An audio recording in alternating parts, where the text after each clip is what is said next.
Good day, I'm Mark Lun. Whenever there's a milestone like a new calendar year, Chinese New Year, or even an election, it's natural for property markets to take stock in where they have been and where they are likely to go. On today's show, we outline the major issues facing Singapore's property markets during the post-2015 election period. Next on XTV with your host, Mark Lun.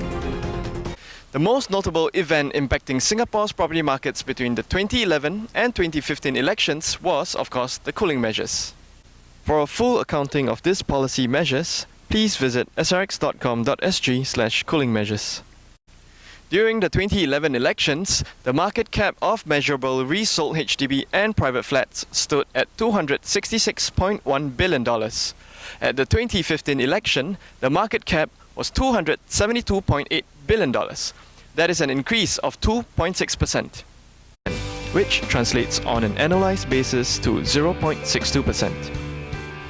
In contrast, according to SingStat data, inflation grew at an annualized rate of 1.8%, while gross domestic product (GDP) increased 3.6% annually, and median income improved 5.6% annually. This means that the housing market as a whole did not keep up with inflation, which of course is not good for those who have earmarked their homes for retirement or those who see their homes as an investment hedge against inflation. Furthermore, there are many industries tied to property, from construction to banking to home furnishings. When the market is down, those industries suffer. Given these numbers as a backdrop, policymakers and the property market are facing three major challenges for our count during the post-election period. First, a potential slowdown in the economy as a result of economic troubles in China, economic and political sluggishness in Europe, and a tepid recovery in the United States. Second, a potential increase in interest rates that would lead to an increase in mortgage payments, a potential slowdown in consumer spending, and a further drag on the economy. Third, the challenge of balancing home affordability with price appreciation of homeowners' property.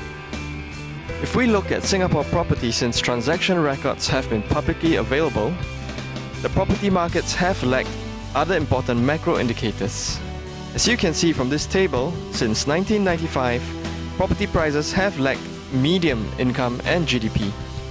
HDB has returned 2.96%, while income has returned 4.32% and GDP 5.7%.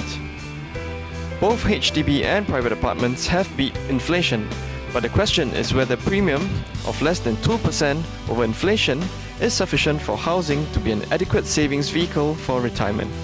And that's all we have for you today. Thank you for watching this episode of XTV. Join us next week when we report September's HDB numbers as well as explore the challenge of balancing home affordability with price appreciation. I'm Mark Lun. Have a good day.